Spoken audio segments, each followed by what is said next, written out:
El nitrógeno es un gas.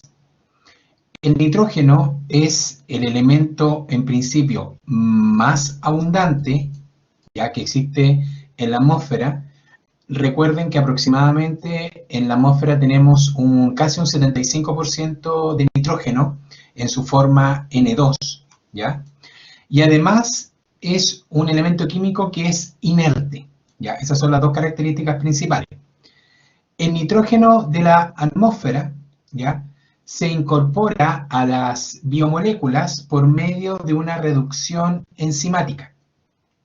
La reducción es la reacción química en donde el N2 se convierte en dos moléculas de NH3, ¿de acuerdo?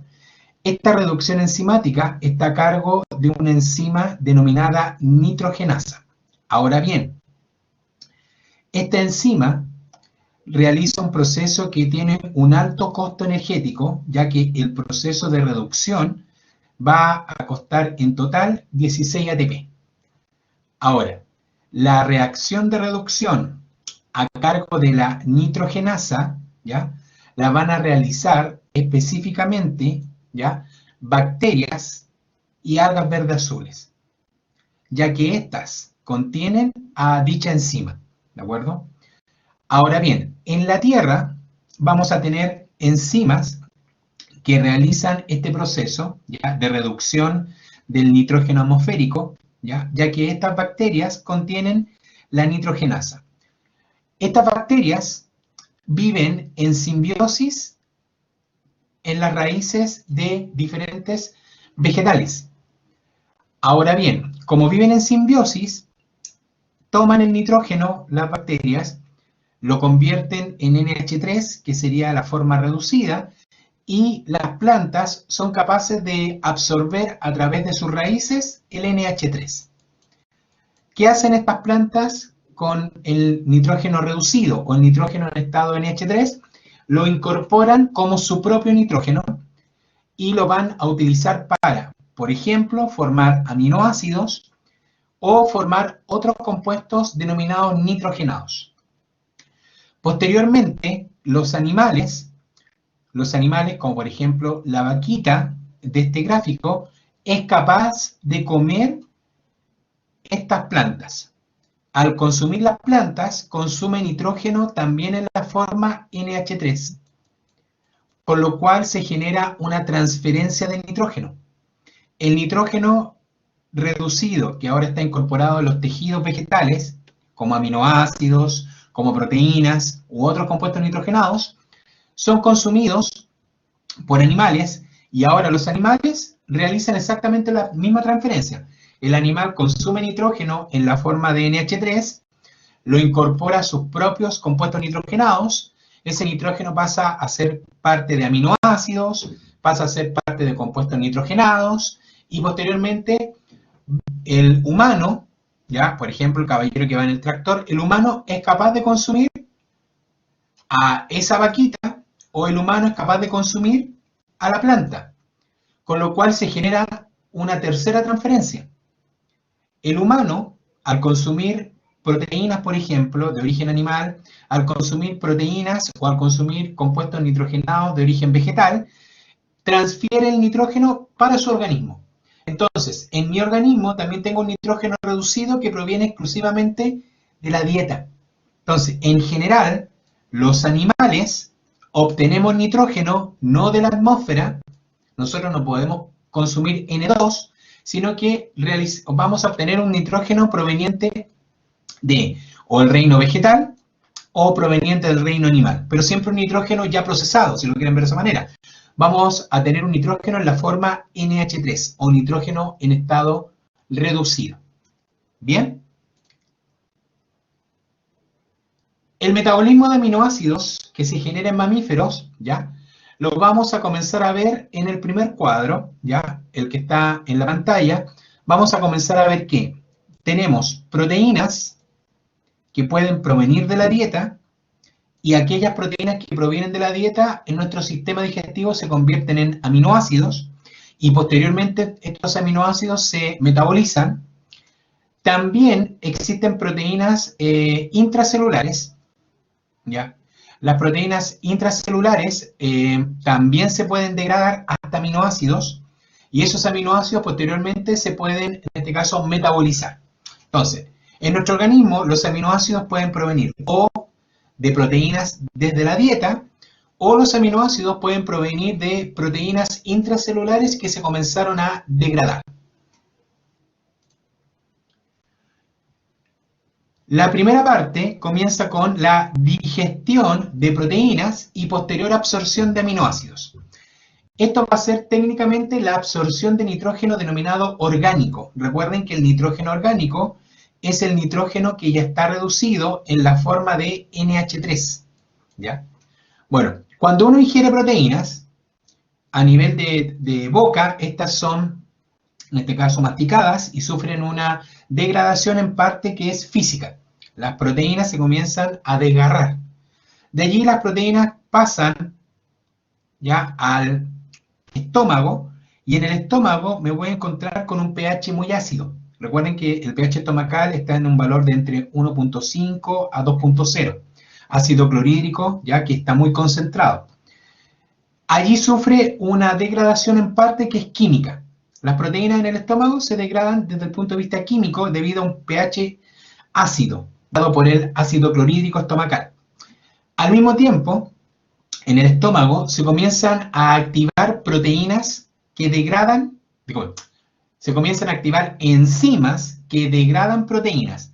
Estas pertenecen a la familia de las proteasas. ¿Ya? Tengo proteasas y peptidasas. Por ejemplo, a nivel estomacal tengo una enzima llamada pepsina. ¿Ya? La pepsina ya trabaja o se ubica en el estómago, tiene un pH óptimo de 1.5 a 2.5 y es una enzima que pertenece a la familia de las proteasas. ¿Ya? Estas enzimas denominadas pepsinas se encargan de degradar o romper enlaces peptídicos en diferentes zonas o entre diferentes aminoácidos. Posteriormente, el alimento pasa al intestino delgado, en donde ahora el pH es cercano a 7. Volvemos a un pH que es neutro, ¿de acuerdo? A nivel de intestino delgado, se activan otra batería de proteínas, de enzimas proteasas y de enzimas peptidasas. Por ejemplo, a nivel del intestino tengo tripsina, quimiotripsina, carboxipeptidasa, aminopeptidasa. Son todas enzimas que trabajan a nivel intestinal, intestino delgado principalmente. Tienen un pH óptimo ya entre 7,5 y 8,5 aproximadamente, ¿ya? Y cada una va a cortar enlaces peptídicos en diferentes posiciones. La idea de la actividad de proteasas y la actividad de peptidasas es simplemente convertir las largas cadenas de proteínas en aminoácidos libres. ¿Ya? Lo que hago es cortar las proteínas y obtener principalmente a nivel intestinal aminoácidos libres. ¿Ya? Por ejemplo, la tripsina corta entre arginina y lisina. La quimiotripsina corta donde hay aminoácidos aromáticos. La carboxipeptidasa corta extremos carboxílicos. La aminopeptidasa corta extremos aminos, etc. ¿De acuerdo? Continuando con el proceso, ¿ya? Una vez que ha sucedido la digestión, o en este caso todo el corte de enlaces peptídicos, como ya les dije, habíamos convertido las proteínas en aminoácidos libres a nivel intestinal, viene el proceso de absorción. ¿Ya? Ahora vamos al proceso de absorción. En este caso, los aminoácidos son absorbidos por el intestino delgado, atraviesan el enterocito por un sistema de cotransporte acoplado a sodio. ¿De acuerdo? Tengo en la cara apical, la que está ubicada hacia afuera del enterocito, hacia el lumen, tengo varios sistemas ya proteicos que están asociados a sodio. La mayoría son cotransporte asociado a sodio. Por ejemplo, en el caso de los aminoácidos con carga negativa, los aminoácidos, en este caso, por ejemplo, el aminoácido aspartico, el glutamato, ¿ya? El aspartato, el glutamato, tienen en este caso, tienen un transportador, un syn-porter de, en este caso, aminoácido con carga negativa con 3 sodios. Y así logran entrar. En el caso de los aminoácidos con carga neutra, también tienen un syn-porter asociado con un átomo de sodio. La prolina y la glicina también tienen un syn-porter asociado a sodio. Ahora, caso aparte son los aminoácidos con carga positiva, que para entrar están asociados con un antiporter con aminoácidos con carga neutra. Entonces, cada vez que entra un aminoácido con carga positiva, debe salir un aminoácido neutro. Pero el neutro puede volver a entrar asociado a su transportador syn-porter, aminoácido neutro, sodio. Al fin de cuentas, voy a ver que los aminoácidos con carga negativa ingresan, los aminoácidos neutros ingresan y los con carga positiva también ingresan, ¿ya? Ahora, una vez dentro, ¿ya? Tienen que pasar a lo que se denomina, en este caso, la linfa, o mejor dicho, la sangre, y para eso tienen que cruzar la cara basal. Para cruzar la cara basal, ¿ya? En este sentido, van a haber otros transportadores específicos que los van a llevar del citosol del enterocito hacia la sangre, ¿ya? Aquí voy a tener transportadores para cada tipo de aminoácido. Tengo un uniporter para los con carga negativa, un uniporter para los que tienen carga neutra, un antiporter también para los de carga neutra, ¿ya? Asociado también tengo un transportador o en este caso un antiporter, ¿ya? Carga positiva con los aminoácidos neutros. Entonces, para cada aminoácido tengo un transportador proteico específico que me permite sacarlo del citosol a la sangre. Ahora bien, una vez que son llevados a la sangre, ¿ya? Estos siguen la ruta de la vía vena-porta y llegan al hígado. Todos los aminoácidos son transportados por medio del torrente sanguíneo, vía vena-porta, y llegan, ¿ya? Por la vena-porta, llegan al hígado, ¿de acuerdo? Ahora, desde el hígado se pueden, en un principio, metabolizar, o desde el hígado pueden ser exportados hacia otros tejidos. Entonces, el primer destino que tiene un aminoácido absorbido por dieta sería llegar al hígado, ¿ya? Y en nuestro hígado ese aminoácido se puede metabolizar. Si no, desde el hígado es nuevamente exportado hacia el resto de los tejidos, que acá ya los vamos a llamar tejidos extrahepáticos, ¿ya? Ahora, una vez que llega a un tejido, ingresa a la célula, ¿ya? Y ese aminoácido tiene varias opciones. En principio, el aminoácido lo utiliza una célula para reemplazar proteínas. Significa que el aminoácido se transforma en nuevas proteínas. Cuando los aminoácidos sobran, normalmente se catabolizan. Significa que el aminoácido se va a degradar y lo voy a convertir en energía química. ¿De acuerdo? Ahora, esos aminoácidos se pueden transformar, por ejemplo, en otras moléculas como carbohidratos, lípidos de reserva o en unas moléculas que ya conocemos que son los cuerpos cetónicos. ¿De acuerdo? No existe ningún tipo de proteína de reserva en los organismos o en los animales. ¿De acuerdo? Si tenemos un exceso de aminoácidos que no se puede transformar en proteínas, exceso de aminoácidos que no se pueden catabolizar, exceso de aminoácidos que no se pueden transformar o en azúcares, o en lípidos, o en cuerpos cetónicos, lo que debo hacer es simplemente eliminarlos. Ya que nosotros no tenemos la capacidad de almacenar aminoácidos, transformarlo, por ejemplo, en una proteína de reserva, el aminoácido simplemente se tiene que eliminar. Uno normalmente elimina el exceso de aminoácidos provenientes de una dieta, ¿de acuerdo?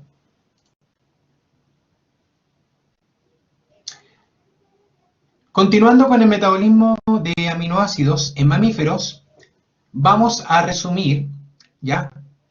Recordemos que los aminoácidos provienen principalmente de la dieta Nuestros aminoácidos provienen de la dieta o provienen de proteínas intracelulares que se están degradando. ¿De acuerdo? Normalmente el aminoácido se puede convertir en un esqueleto carbonatado y un grupo amonio libre. ¿De acuerdo?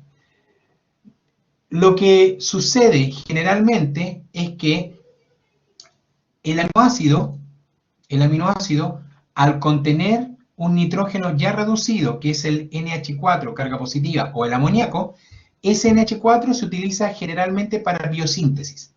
El NH4 es la parte importante, lo que nosotros hablamos del nitrógeno ya reducido. El NH4 yo lo puedo utilizar para sintetizar nuevos aminoácidos, sintetizar nucleótidos o sintetizar otro tipo de compuestos nitrogenados. ¿Ya? Ahora, el principal órgano de degradación de aminoácidos en mamíferos es el hígado. Ahora, aparte, también puedo degradar aminoácidos en el músculo esquelético, ¿ya? De manera secundaria, ¿de acuerdo? También hay otros tejidos que sirven para degradación de aminoácidos. Pero, insisto, el principal tejido para, en este caso, degradar aminoácidos es el hígado. Vamos a ver el catabolismo de grupos aminos en el hígado en vertebrados. Entonces, como dijimos recién, la mayoría de los aminoácidos se metabolizan en el hígado.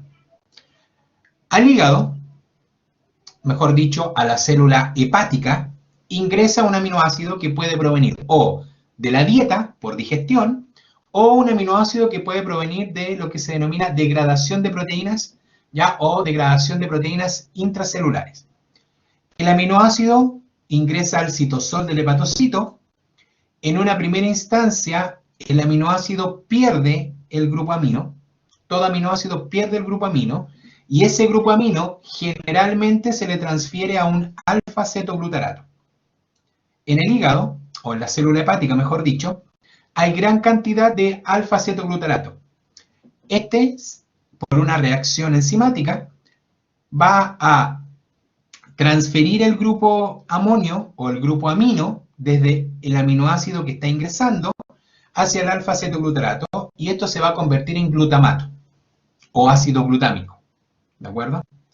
Ahora, este glutamato posteriormente también puede liberar el grupo amino o NH4, pero lo hace a nivel mitocondrial, ¿ya? Por una reacción, por ejemplo, de desaminación.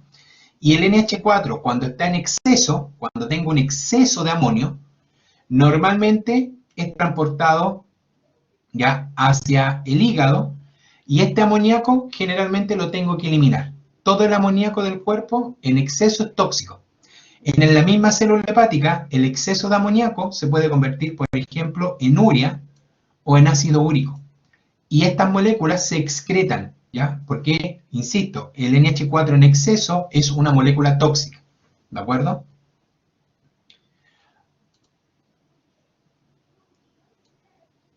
Los aminoácidos pueden sufrir diversos tipos de reacciones.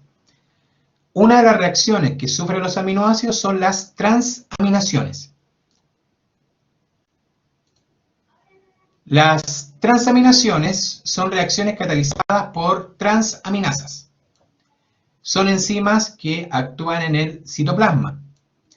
Estas enzimas se encargan de remover el grupo alfa-amino de cualquier aminoácido y lo transfieren generalmente al alfa-cetoglutarato. Este alfa-cetoglutarato se convierte en glutamato y el aminoácido sin el grupo amino pasa a llamarse alfa-cetoácido. Por ejemplo, en la imagen, el aminoácido X, cualquier tipo de aminoácido, ¿ya? Contiene un grupo amino. Ese grupo amino es transferido al alfa-cetoglutarato. El grupo amino se lo transfiero, ¿ya? Al alfa-cetoglutarato. ¿Qué sucede acá? Que este aminoácido ya no puede llamarse aminoácido porque perdió el grupo amino y ahora lo llamo alfa-cetoácido, ¿ya? Y el grupo amino, como fue llevado al alfa-cetoglutarato, este se convierte en su aminoácido, que es su pareja, el alfa-cetoglutarato siempre se convierte en glutamato, ¿ya? Estas enzimas, ¿ya?, que realizan esta transferencia del grupo amino se denominan transaminasas. Las transaminasas requieren PLP como grupo prostético. El PLP es piridoxal fosfato o fosfato de piridoxal o piridoxina, también se le llama así. Y estas reacciones a la vez son reversibles. Toda reacción de transaminasa es reversible, ¿de acuerdo?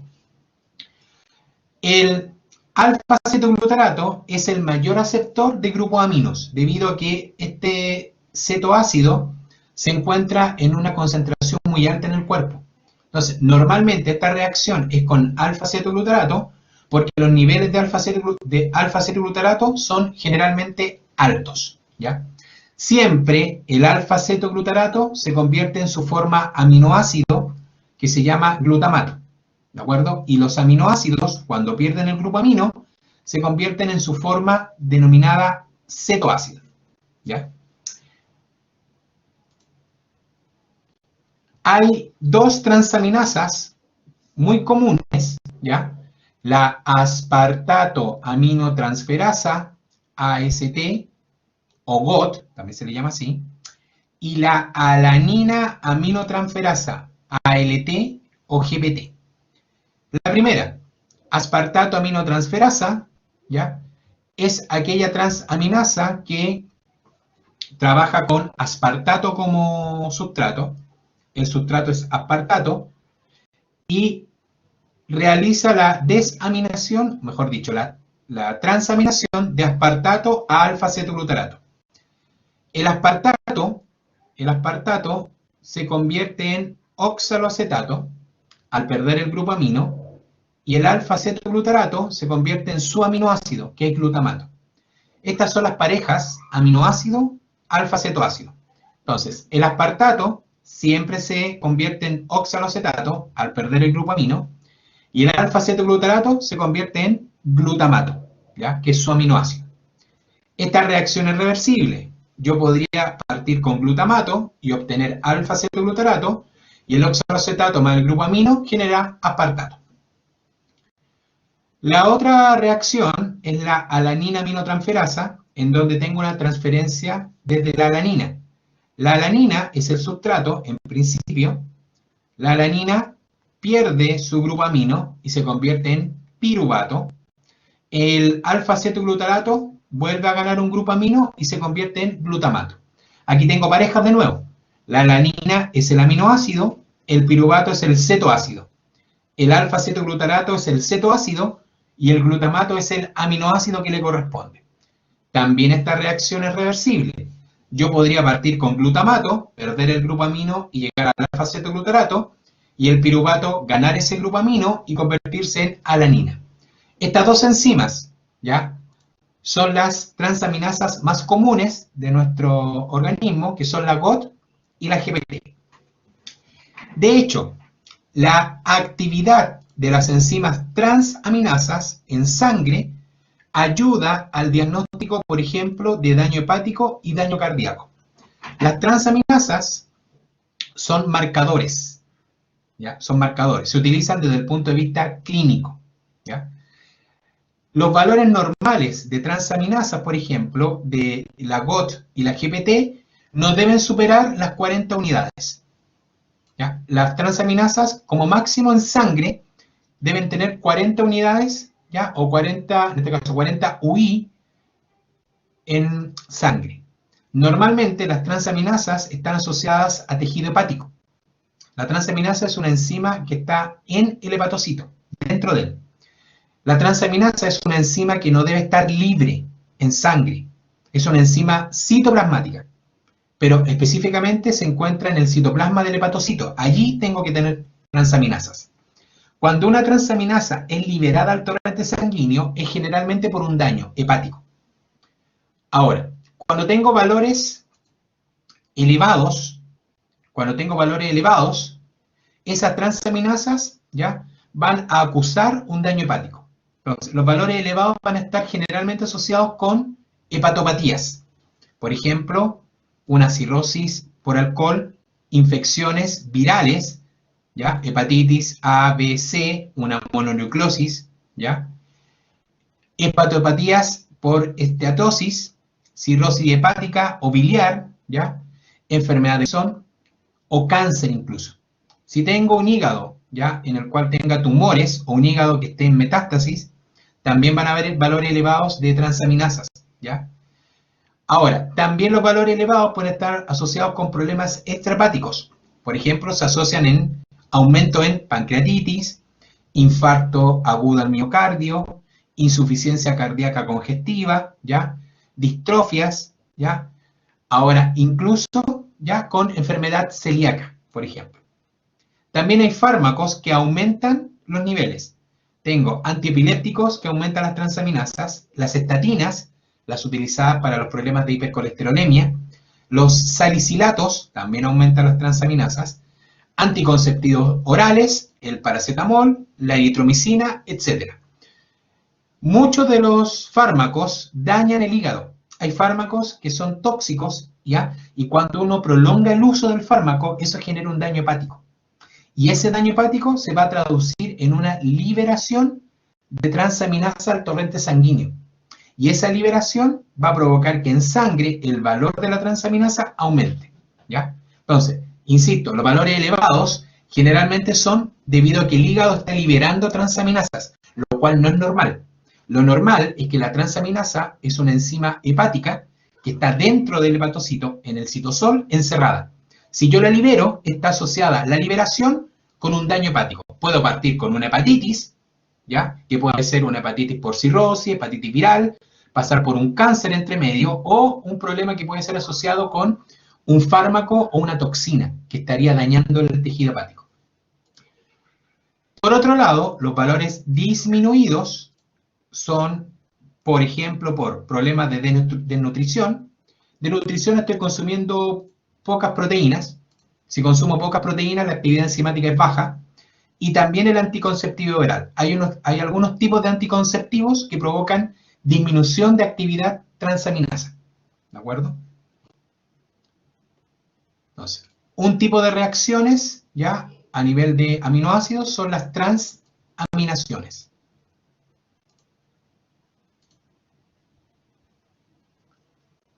El otro tipo de reacciones son las denominadas desaminación oxidativa. En la desaminación, normalmente el glutamato libera el amoníaco dentro del hepatocito. Entonces, la desaminación es una reacción mitocondrial en la célula hepática. Entonces, ojo, estoy en el hepatocito y en el hepatocito voy a mitocondria.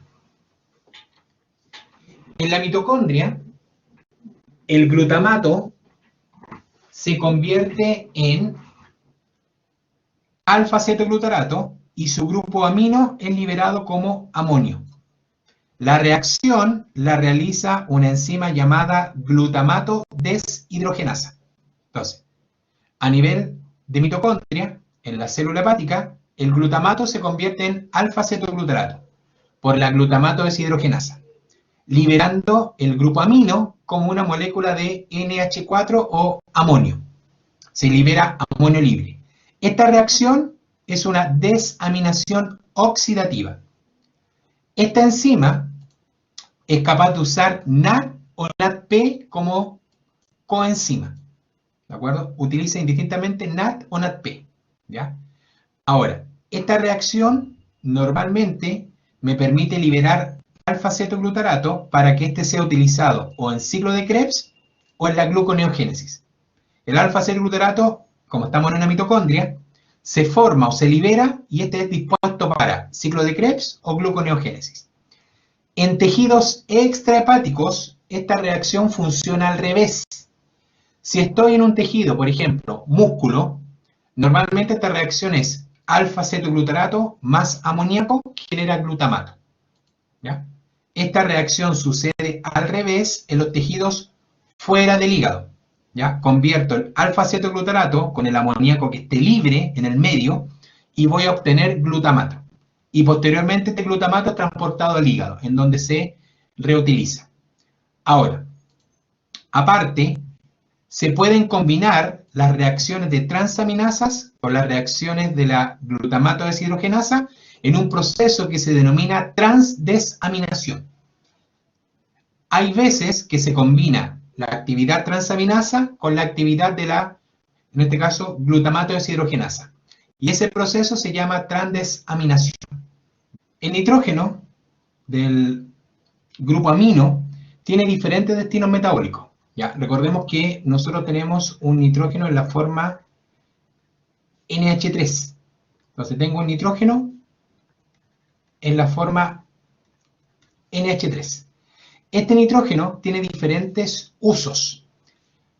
Uno de ellos es síntesis de aminoácidos no esenciales. Eso lo hacemos por reacciones generalmente de transaminación. La otra opción que tiene es la síntesis de bases nitrogenadas. También lo puedo usar para formar porfirinas, también para formar creatina, y en general este grupo nitrogenado se utiliza para lo que se llama síntesis de compuestos nitrogenados. Ahora, el nitrógeno, cuando está en exceso, debo eliminarlo.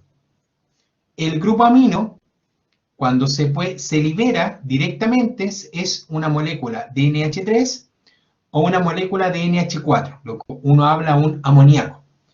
Como les indicaba anteriormente, el NH4 es una molécula altamente tóxica, por ende no puede quedar libre en la sangre. El amoníaco libre es una molécula tóxica, ¿ya?, que puede matar células. Cuando los niveles de amoníaco son muy altos en el cuerpo, yo lo debo únicamente eliminar. La única opción que me queda es eliminarlo. Este amoníaco se puede eliminar de tres formas, como amonio libre en la orina, lo puedo transformar en urea o lo puedo convertir en ácido úrico.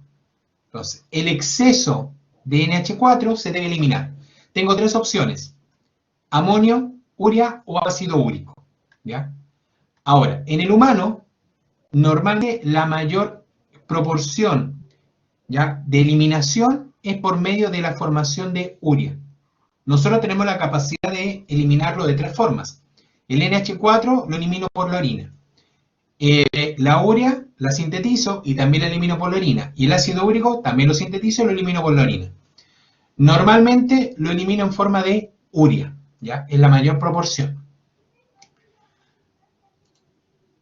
Hay animales que eliminan exclusivamente el amoníaco de manera libre. Esos animales se denominan animales, ya, amonotélicos.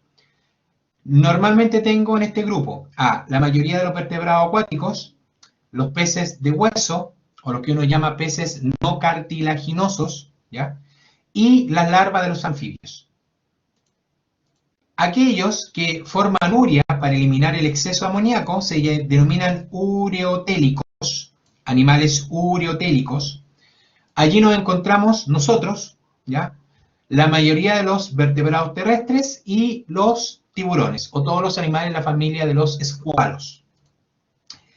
Y el ácido úrico lo eliminan, ¿ya?, principalmente los animales denominados uricotélicos, ¿ya? Aquí tenemos las aves y los reptiles. Nosotros clasificamos como animales ureotélicos. Podemos eliminar, insisto, de las tres maneras el amoníaco, pero principalmente lo hacemos en forma de urea, ¿de acuerdo? Bueno, ¿cómo se transporta el amoníaco en nuestro organismo? El amoníaco viaja desde los tejidos extrahepáticos, por ejemplo, el músculo, hacia el hígado. También puede ir hacia el riñón. Este amoníaco normalmente se une a un glutamato por una enzima llamada glutamina sintetasa y se convierte en una molécula llamada glutamina, ¿ya? El amoníaco libre se une con un glutamato, se convierte en una molécula llamada glutamina. La glutamina se forma en los tejidos extrahepáticos y la glutamina es la principal forma como el amoníaco llega desde un tejido extrahepático hacia el hígado.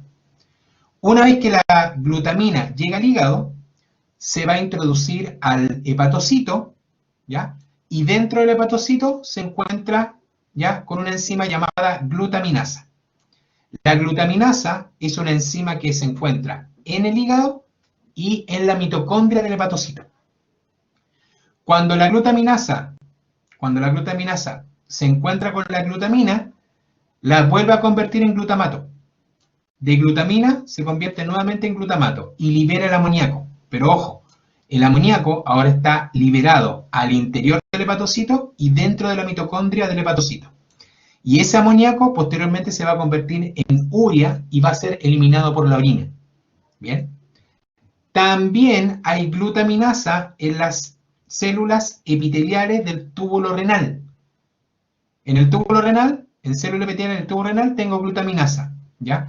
Pero allí voy a liberar amoníaco y ese amoníaco en ese túbulo no se convierte en urea, sino que en el túbulo renal se elimina directamente en la forma amoníaco. Entonces la orina ya va a liberar amoníaco, ¿ya? De manera directa, ¿bien? Entre el 80 al 90% del nitrógeno de nuestro organismo se elimina como urea. Entre el 80 al 90% de todo el nitrógeno de nuestro organismo se elimina en forma de urea. ¿Bien? La formación de urea se denomina ciclo de la urea. Este proceso es la síntesis de urea. La molécula de urea es NH2CONH2. Contiene un solo carbono que proviene de un CO2 y contiene dos grupos amino o dos grupos NH2. Uno lo aporta el glutamato y el otro lo aporta el aspartato. El ciclo de la urea se desarrolla en la mitocondria y en el citosol del hepatocito. En estos lugares voy a tener transportadores específicos en la membrana mitocondrial interna para los intermediarios. Entonces, el ciclo de la urea ya va a comenzar con NH4. Entonces, si ustedes se fijan, el amoníaco tiene que estar dentro ya de la matriz mitocondrial. El amoníaco proviene, fíjense acá, el amoníaco proviene principalmente del glutamato. Recordemos que el glutamato provenía del citosol y este glutamato era el transportador de amoníaco del organismo, junto con la glutamina. Entonces, recordemos, en los tejidos extrahepáticos se forma glutamina. La glutamina dentro de ella la glutamina lleva un grupo amonio.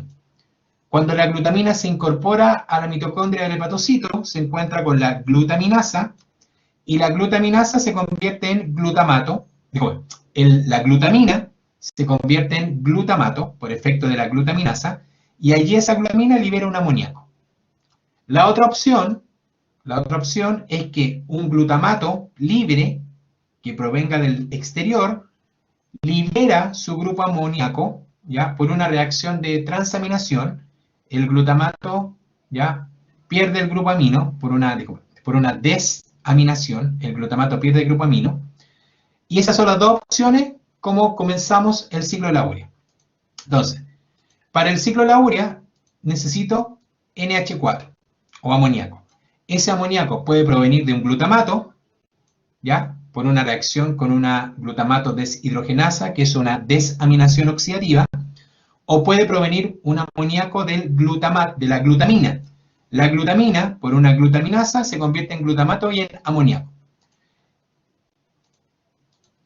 SNH4 va a reaccionar con un bicarbonato o CO2, que es lo mismo, un bicarbonato o CO2, más un gasto de 2 ATP, se va a convertir en una molécula llamada carbamoil fosfato.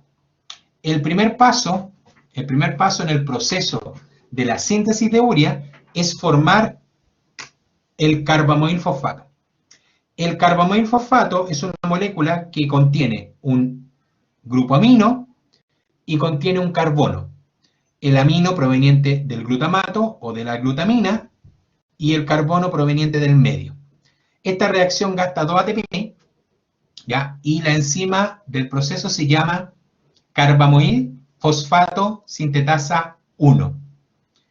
El carbamoil fosfato en su estructura química contiene un grupo nitrogenado y un carbono, ¿ya? Que son dos de las tres partes de la urea.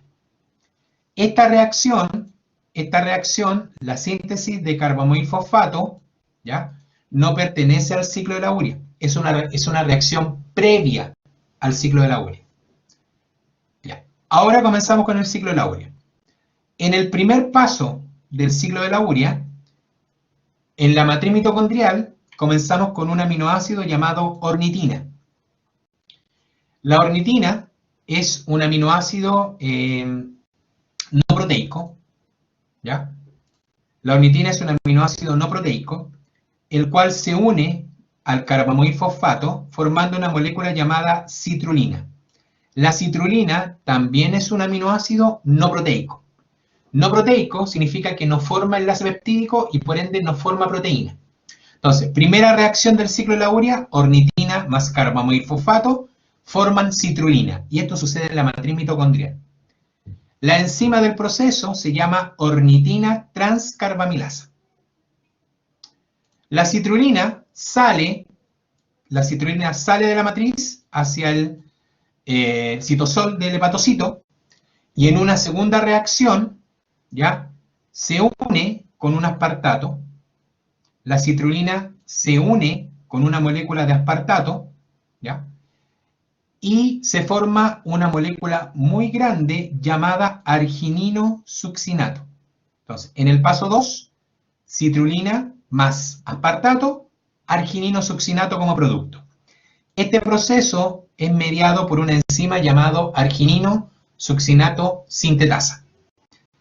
Esta reacción ya consume ATP. En esta reacción vuelvo a consumir un ATP. Citrulina más ATP más aspartato produce arginino succinato más ADP. El aspartato aporta el segundo grupo nitrogenado.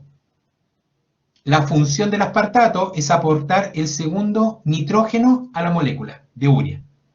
En el arginino succinato, el producto de la reacción arginino succinato, voy a contener ya los dos grupos nitrogenados, uno que proviene primero del glutamato, el segundo que proviene del aspartato, más el carbono que proviene del CO2. El arginino succinato es una molécula muy grande y en la siguiente reacción se rompe en dos. En el paso 3, el arginino succinato se rompe en fumarato. El arginino succinato se rompe en fumarato y en arginina. Fumarato, intermediario del ciclo de Krebs, arginina, un aminoácido. La enzima del proceso se llama arginino succinato liasa. La que rompe el arginino succinato es la arginino succinato liasa. El fumarato, formado en el citosol del hepatocito, se puede reutilizar para el ciclo de Krebs. La arginina continúa con el proceso. En la arginina aún contenemos las tres moléculas ya que forman la urea. Posteriormente, en la reacción 4, la arginina se rompe nuevamente y forma ornitina y forma urea. La arginina se rompe en ornitina y urea.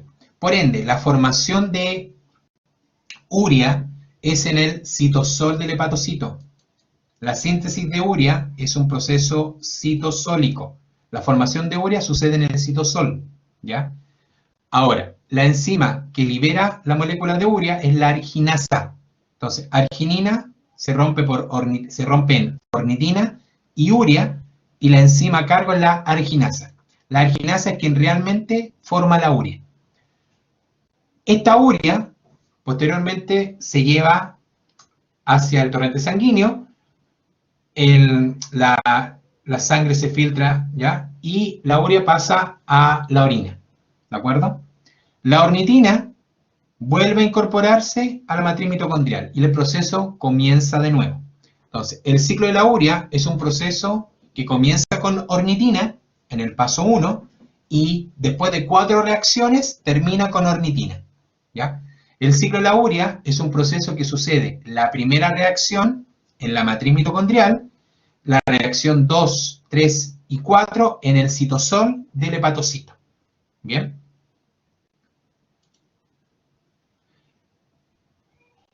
Costo energético del ciclo de la urea. La síntesis de urea requiere en total dos grupos de amoníaco. Uno que lo aporta el glutamato, uno que lo aporta el aspartato.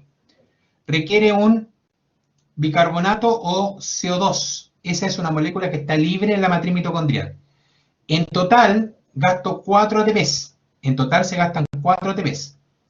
2 en la reacción de síntesis de carbamoil fosfato, 2 en la reacción de la arginino-succinato sintetasa. Se gasta una molécula de agua y se forma una molécula de urea y se liberan 4 ADP con su fosfato inorgánico. ¿Ya? El costo de la urea, el costo de formar una molécula de urea es de 4 ATP. ¿Ya? El ciclo de la urea está regulado en un solo paso. El ciclo de la urea está regulado en un solo paso. ¿Ya? La reacción regulada es la síntesis de carbamoil fosfato. El ciclo de la urea está regulado en la síntesis de carbamoil fosfato. La reacción es CO2 o bicarbonato más NH4 más 2 ATP produce carbamoil fosfato. La enzima regulada es la carbamoil fosfato sintetasa 1. Esta enzima es una enzima alostérica, tiene una regulación alostérica. La molécula que regula se llama N-acetilglutamato. El N-acetilglutamato es un sustrato alostérico que es positivo, es un modulador positivo de la carbamoil fosfato sintetasa 1.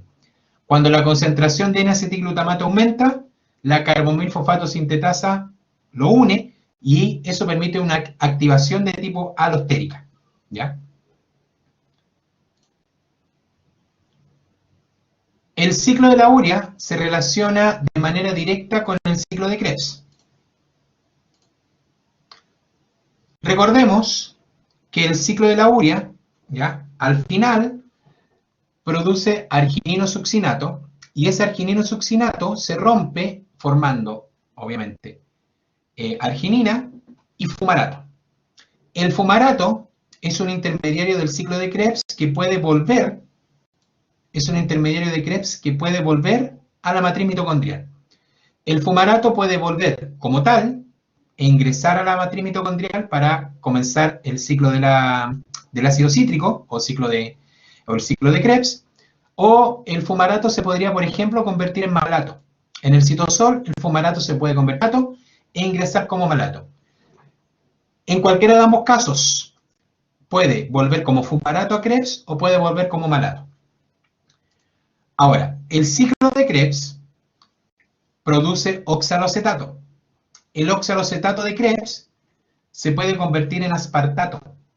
Y el aspartato puede salir de la mitocondria y aportar el segundo grupo amino. El aspartato aporta el segundo grupo amino para la molécula de urea. Entonces, ¿cuál es la relación? El ciclo de la urea produce fumarato que se incorpora a Krebs, ¿ya?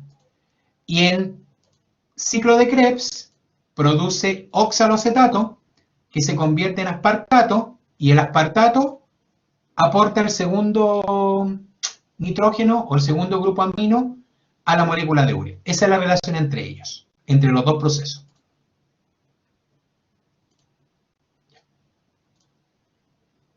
En nuestro organismo sucede un proceso denominado ciclo glucosa-alanina. El proceso de glucosa-alanina, ya lo habíamos conversado anteriormente, ¿ya? Vamos a partir acá arriba con un músculo que contiene proteína que se degrada. La proteína muscular se degrada. La proteína muscular se convierte en aminoácidos.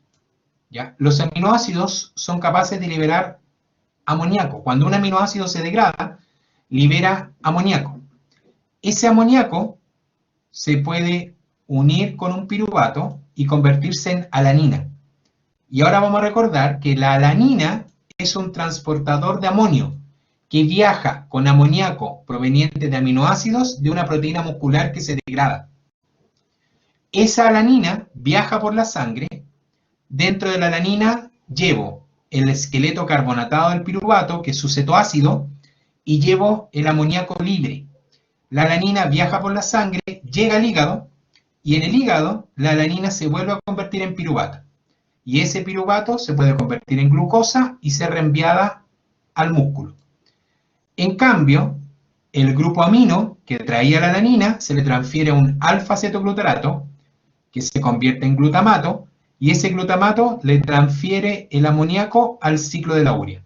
¿Dónde termina el amoníaco? Entonces, en resumidas cuentas, el amoníaco que está en el músculo libre termina finalmente formando urea. ¿Qué sucede con ese amoníaco? Lo logro excretar del cuerpo. Cada vez que formo urea, puedo excretar ese amoníaco en exceso.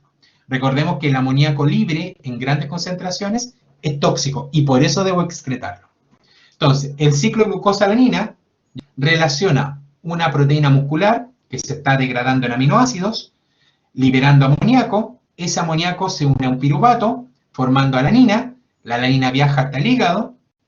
En el hígado la alanina se vuelve a convertir en piruvato y ese amoníaco termina transformado en urea. Posteriormente el piruvato en el hígado, por gluconeogénesis, se convierte en glucosa y es de vuelta al tejido muscular. Este circuito cerrado es lo que nosotros conocemos como el ciclo glucosa-alanina. Continuando con el metabolismo de aminoácidos en mamíferos, vamos a centrarnos en el NH4 o el amoníaco. En principio, el amoníaco que ingresa al organismo es una molécula que se utiliza para biosíntesis. Biosíntesis, por ejemplo, de aminoácidos, nucleótidos, ¿ya? O en general compuestos nitrogenados. Ese amoníaco tiene un destino en principio que es de síntesis. Por ejemplo, vamos a ver el metabolismo de los esqueletos carbonatados. Los 20 aminoácidos se degradan por vías diferentes y siempre van a terminar en 7 intermediarios metabólicos comunes. Los aminoácidos, en principio, yo los puedo dividir en dos categorías. Los aminoácidos gluconeogénicos, que son aminoácidos que generan intermediarios del ciclo de Krebs, y esos intermediarios del ciclo de Krebs terminan siempre como oxalocetato. Y al terminar como oxalocetato, esta molécula es precursor de la glucosa. Los aminoácidos gluconeogénicos son los que están en color rosado. Arginina, glutamina, histidina y prolina generan glutamato. El glutamato se convierte en alfa-cetoglutarato y este termina en oxalocetato. La isoleucina, metionina, treonina y valina se convierten en succinil-CoA. El succinil-CoA también puede convertirse hasta oxalocetato y este es precursor de la glucosa. Fenilalanina y tirosina se convierten en fumarato y el fumarato también se convierte en oxalocetato y este termina después en glucosa. La aspargina y el aspartato de manera directa generan oxalocetato, ¿ya? También puede ser que la alanina, cisteína, glicina, serina, treonina y triptofano se conviertan en piruvato. El piruvato puede ingresar y convertirse en oxaloacetato, reacciones anapleróticas, por ejemplo, y el oxalocetato es precursor de la glucosa. Estos aminoácidos son categorizados como gluconeogénicos. También tengo aminoácidos cetogénicos. El cetogénico es aquel aminoácido que genera acetil-CoA o acetoacetil-CoA. Ejemplo, leucina, lisina, fenilalanina, triptófano y tirosina generan acetoacetil-CoA. Y el acetoacetil-CoA puede generar cuerpos cetónicos. O el acetoacetil-CoA puede generar acetil-CoA y el acetil-CoA genera cuerpo cetónico. También puedo tener isoleucina, leucina, treonina y triptófano que generan acetil-CoA. Y el acetil-CoA también se puede convertir en cuerpo cetónico. Esos son los dos grandes grupos de aminoácidos divididos en gluconeogénico versus cetogénico.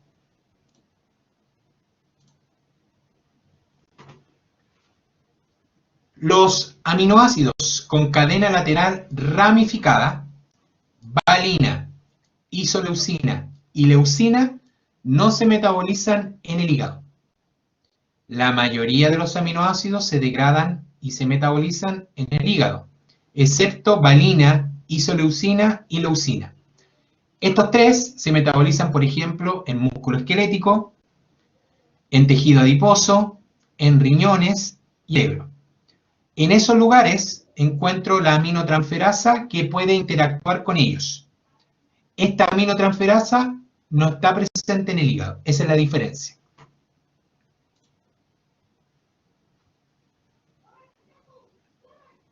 Ahora, biosíntesis de aminoácidos. A partir de las reacciones de transaminación se sintetizan todos los aminoácidos, ¿ya? Y esto se realiza por medio de familias, ¿ya? Por ejemplo, los aminoácidos provienen de precursores que son moléculas de glicólisis, moléculas provenientes de vías pentosas y provenientes del ciclo de Krebs. Las familias que vamos a ver son 6. Por ejemplo, partimos con la familia del piruvato. El piruvato puede generar alanina, valina y leucina. De allí tengo la familia de los aromáticos. El fosfonolpiruvato, que proviene de glicólisis, más eritrosa 4-fosfato, que proviene de vías pentosas, ellos pueden generar triptófano, tirosina, fenilalanina. La familia de la serina comienza con 3-fosfoglicerato. Esta molécula proviene de glicólisis. El 3-fosfoglicerato genera serina, la serina cisteína, y la serina puede generar glicina. Cuarto, la familia de la histidina. La histidina, ¿ya?, proviene de la ribosa 5-fosfato. Ribosa 5-fosfato proviene de las vías pentosas. La ribosa 5-fosfato solamente puede generar histidina. Quinta familia, la del glutamato. El glutamato proviene del alfa-cetoglutarato. El alfa-cetoglutarato proviene del ciclo de Krebs. Entonces, alfa-cetoglutarato genera glutamato. El glutamato puede formar glutamina, prolina o arginina. La última familia, la sexta, es la del aspartato. El aspartato proviene del oxalocetato. El oxalocetato también es un intermediario de Krebs. El oxalocetato genera aspartato. El aspartato puede producir lisina, treonina, metionina, asparagina e isoleucina. Entonces, todos los precursores de los aminoácidos provienen o de glicólisis, vía de las pentosas o el ciclo de Krebs. Y a partir de una serie de reacciones se convierten en los aminoácidos que conocemos.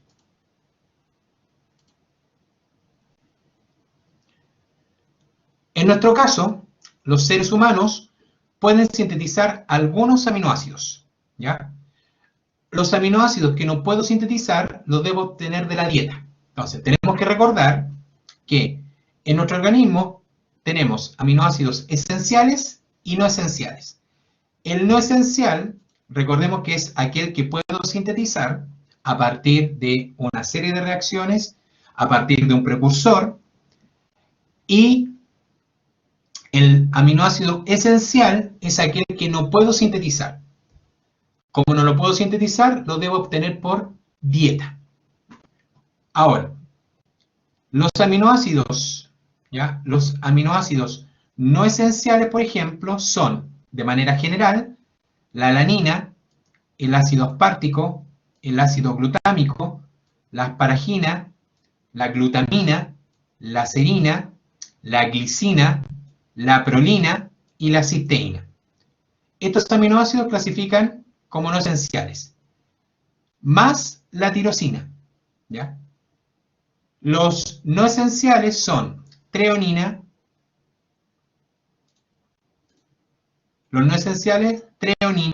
valina, isoleucina, leucina, lisina, metionina, arginina, histidina, fenilalanina y por último, triptófano. Si ustedes se fijan, ¿ya? Entre más reacciones tenga la síntesis de un aminoácido, ¿ya? Entre más reacciones tenga la síntesis de un aminoácido, más complicado es sintetizarlo, ¿ya?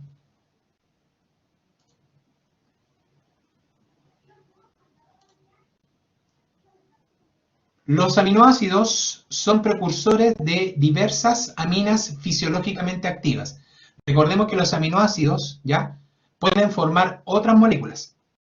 Por ejemplo, los aminoácidos se pueden convertir en bases nitrogenadas como la purina y la pirimidina, grupos porfirínicos y el grupo hemo, pueden transformarse en glutatión, creatina, pigmentos biliares como la bilirrubina, la nicotinamida, que posteriormente es la base del NAD y del NADP, el GABA, el DOPA, las dopaminas, norepinefrina o noradrenalina, la epinefrina o adrenalina, la serotonina, histaminas, la melanina, la melanotonina y la tiroxina son algunas de los compuestos nitrogenados que provienen de aminoácidos.